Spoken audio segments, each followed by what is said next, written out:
Basta kay Sir Rojan, ibang klase. Let's go! Okay, welcome ulit sa ating klase. Sa video na to, pag-uusapan natin ang Article 1794. Dito sa article na to, dinidiscuss ang tungkol sa obligations of partners for damages to partnership. Paano kung halimbawa si partner naging negligent tapos nag-suffer si partnership? Liable ba siya sa damages? Paano naman kung halimbawa may ginawa siyang extraordinary effort na nag-benefit ng sobrang partnership? Pwede bang ipambawas ito sa nagawa niyang negligence? Ano nga ba? O ready ka na? Sige, start tayo. Let's go! Ayan, sige, basahin muna natin. Article 1794. Every partner is responsible to the partnership for damages suffered by it through his fault, and he cannot compensate them with the profits and benefits which he may have earned for the partnership by his industry.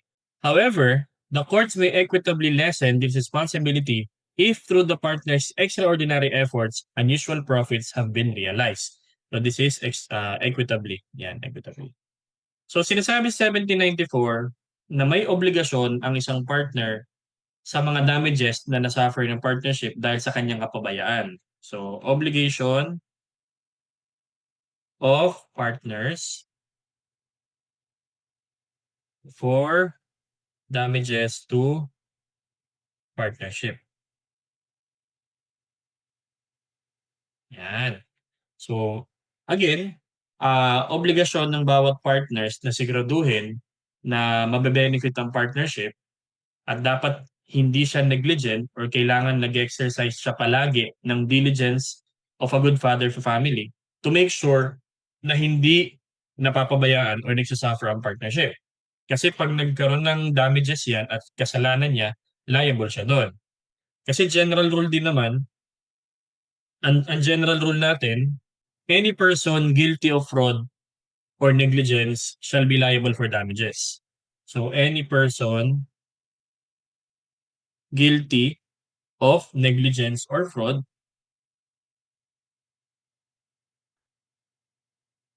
is liable for damages. Kasi ang negligence at saka fraud, grounds yan, di ba, sa damages. Liable for damages. Yan. Madami pa yan, di ba? Meron tayong delay, contravention of tenor, negligence, fraud. Yan. So, nag-a-apply din tong general rule sa partnership. Ngayon, pag si partner naging negligent dahil hindi siya nag-exercise ng diligence of a good father to family, pag meron damages na nasuffer si partnership, liable siya doon. So, also applicable to partners, no? Ayan. Kasi obligasyon niyang tiyakin na merong benefits na napupunta sa partnership. Yan. Therefore, liable siya sa damages. Pero itong faulty partner, depende pa rin yan sa nature ng obligation at saka sa circumstance ng place, ng time, at saka ng person. So, applicable pa rin dyan yung napag-usapan natin dun sa ating obligations, no? Yung fault ng isang tao, depende yan sa, kino-consider yan yung nature ng obligation niya at saka yung circumstance ng time, ng place, at saka ng person. So, determined depending on nature of obligation and circumstance of place or circumstance of person, time, and place. Yan. May lecture tayo dyan tungkol dyan sa ating obligation. No? Ayan. Tapos nabanggit din dito sa second part ng first sentence, he cannot compensate them with the profits and benefits which he may have earned for the partnership by his industry. Hindi niya pwedeng ibaoy. Kumbaga, halimbawa, nag-suffer si partnership, tapos may naalala siya, kung hindi dahil sa akin, hindi kikita ang partnership. Hindi niya pwedeng i-offset yon unless na lang extraordinary effort ang nangyari at saka unusual profit. So therefore, itong ano rin, cannot be offset or set off, yan, set off, okay, or compensate, kasi compensation ay extinguishment of obligation yan. Okay, parang setting off yung obligation, tapos ay may isa pang obligation, kumbaga i-quits na tayo. Ito parang binabawi niya, eh. Dahil sa'kin may kinita ang partnership 'no, may naipasok akong customer 'no, kumita ang partnership, eh, di quits na lang. Wala na lang akong damages, okey?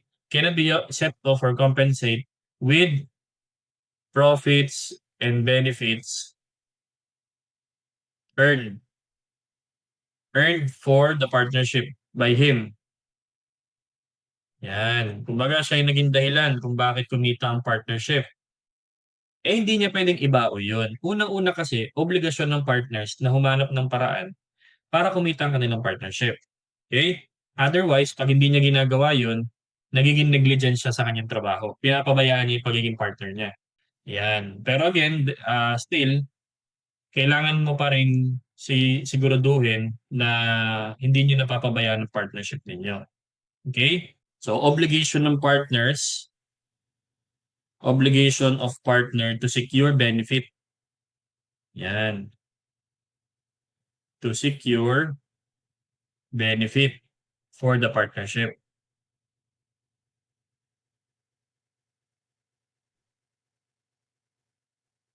Okey, bakit? Kasi kapag pinayagan natin na i-compensate na lang yung mga nagawa niyang mabuti para sa partnership, baka hindi siya mag-exercise ng reasonable care sa susunod. Halimbawa, puwede naman palang i-compensate yung mga nagawa kong profits or benefit para sa partnership. Okey lang magkamali ako sa susunod, okey? Okey lang hindi ako mag-exercise ng reasonable care or diligence kasi puwede naman palang i-compensate, okay? So ang reason cannot be offset, reason is because to ensure exercise diligence and reasonable care, 'yan. Kasi nga 'pag pinayagan mo yang ibawas na lang yung mga nagawa mong kabutihan, eh, di hindi ka na mag-iingat sa susunod, 'no?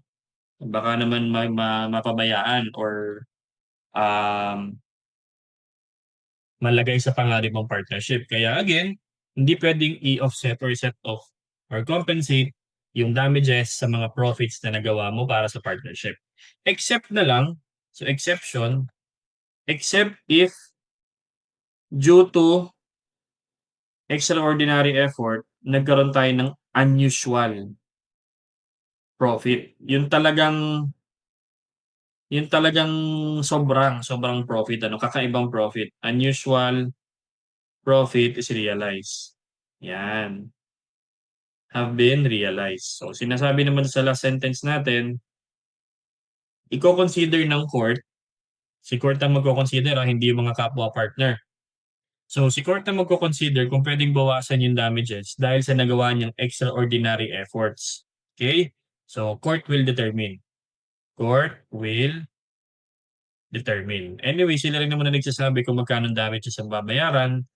Hindi puwedeng ano 'yan, si partners, yung ibang partners, courts ang nagsasabi kung magkano babayaran ng partner, pero considering yung mga extraordinary efforts, yung mga unusual profits na na-realize. Pero kung siya ay usual profit, or ano trabaho naman talaga niya, obligasyon niyang mag-secure ng benefit para sa partnership, hindi yun. Dapat extraordinary, dapat unusual profit.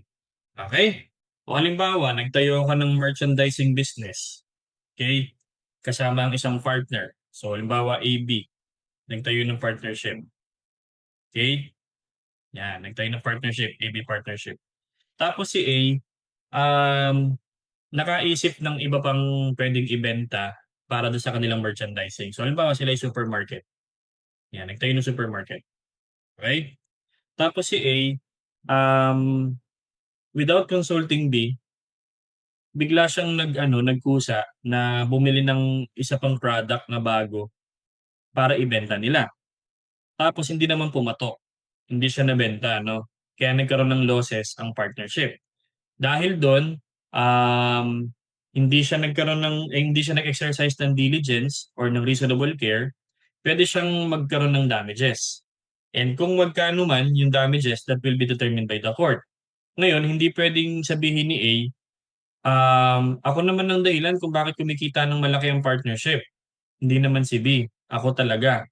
Depende na yan sa court. Kung nakita ng court na extraordinary efforts ang ginagawa mo, kaya ka nagkaroon ng unusual profit, then pwedeng i-consider na bawasan yung damages.